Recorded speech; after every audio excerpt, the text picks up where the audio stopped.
Hola chicos, buenas tardes, espero se encuentren bien y estudiando arduamente en casa debido a esta cuarentena que estamos viviendo. El día de hoy, de acuerdo con su carta descriptiva, hablaremos de la práctica de lactato deshidrogenasa, LDH. Los objetivos de la práctica son determinar cuantitativamente la concentración de la enzima lactato deshidrogenasa, así como interpretar los resultados relacionándolos con las patologías más comunes de acuerdo con los valores de referencia. Dentro de las generalidades, la lactato deshidrogenasa es una enzima intracelular que cataliza la interconversión del lactato y piruvato usando la coenzima NAD+, en una reacción que se da de manera reversible. La LADH cataliza entonces la reacción de óxido-reducción, por tanto es considerada como una enzima de clase 1, es decir, una óxido-reductasa. Entonces, la LADH cataliza la reducción del piruvato por el NADH, según vemos la reacción que está en pantalla. Recordando un poco de qué significa oxidación y reducción, en términos químicos, la oxidación va a significar la pérdida de electrones y la reducción significa la adición de electrones. La lactato deshidrogenasa puede estar desregulada en distintas patologías. Principalmente puede encontrarse en cantidades superiores en la anemia perniciosa. La anemia perniciosa, recordemos simplemente, es una disminución de los glóbulos rojos que ocurre cuando los intestinos no pueden absorber apropiadamente la vitamina B12. Además de la anemia perniciosa, también puede estar alterada y en cantidades mayores en desórdenes hemolíticos. De igual manera alterada y en menor proporción, pero también está aumentada, en daño hepático como la hepatitis viral o cirrosis, en el infarto agudo al miocardio o en el infarto pulmonar. Recordemos, la lactato deshidrogenasa es una enzima clase 1, una óxido reductasa. En la gráfica en pantalla se muestran algunas de las enzimas alteradas al sufrir un infarto al miocardio. De manera general, en la práctica de aminotransferasa vimos que, al igual que la AST, ALT y la creatincinasa, la LADH también se ve aumentada. Sin embargo, su duración en sangre es alrededor de 10 días.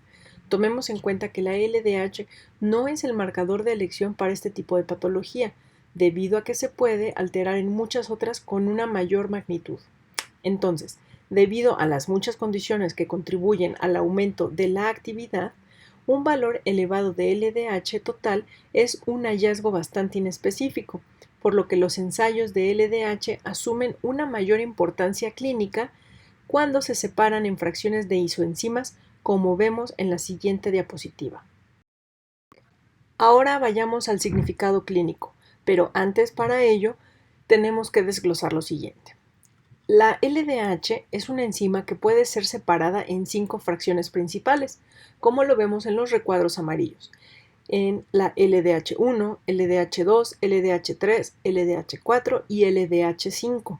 Cada una de estas fracciones es conocida con el nombre de isoenzimas y cada una de ellas comprende 4 subunidades representadas por H y M.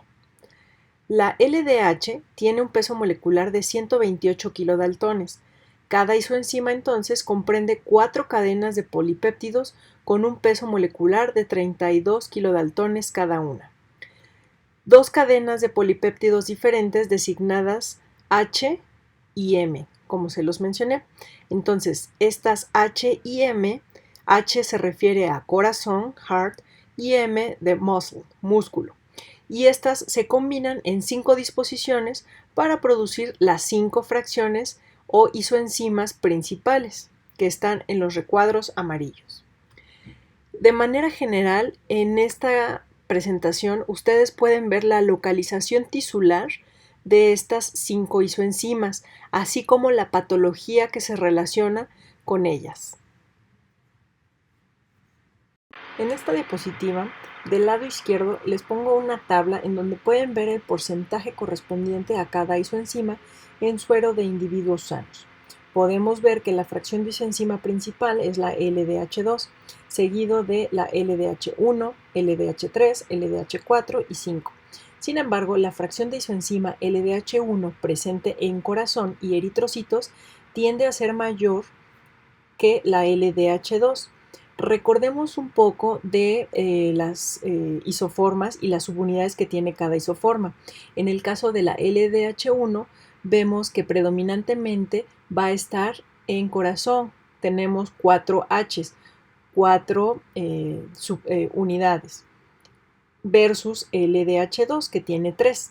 Entonces, con respecto a esto, en condiciones que involucran necrosis cardíaca como el infarto agudo al miocardio o hemólisis intravascular, los niveles séricos de LH1 aumentarán a un punto en el que están presentes en mayor concentración que LDH2, lo que resulta en una condición conocida como el patrón invertido de LDH.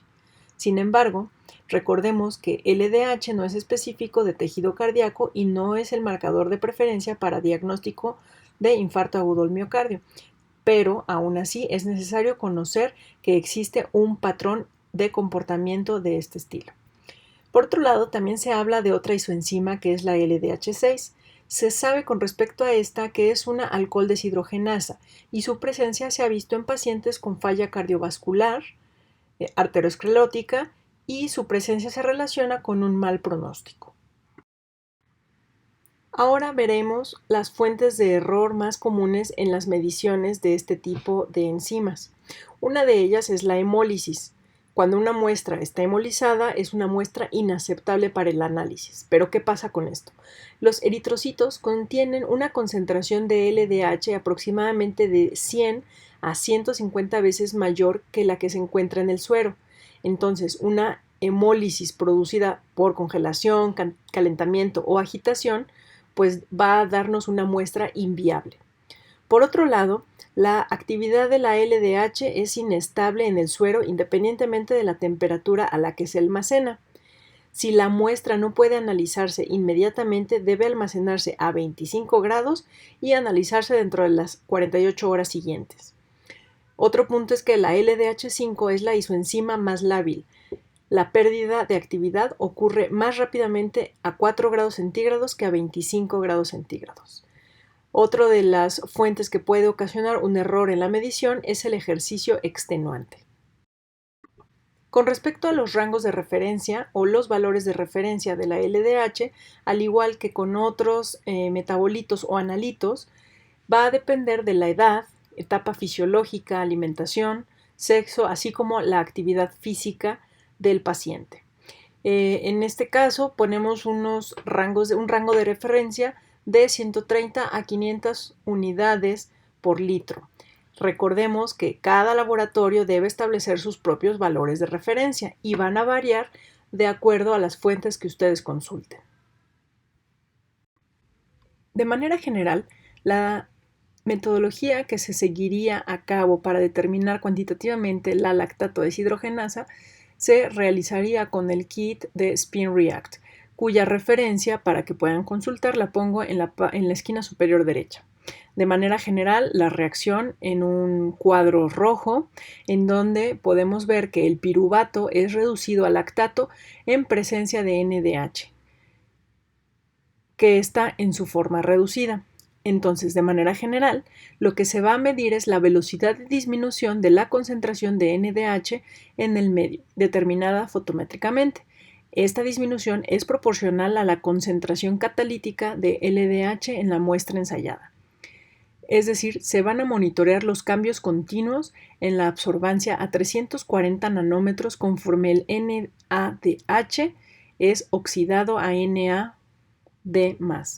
Entonces, el piruvato es reducido y el NADH es oxidado. Con respecto a esta diapositiva, es importante mencionar que, por favor, en cada una de las preguntas, de la 1 a la 5, cada una debe de llevar referencias. Es decir, ponen la pregunta 1, ponen su respuesta y después de esa respuesta ponen de dónde obtuvieron esa información, así con cada una de las preguntas, de tal manera que yo podré saber cuáles fueron sus referencias o sus fuentes consultadas para cada respuesta. Gracias, chicos, nos vemos.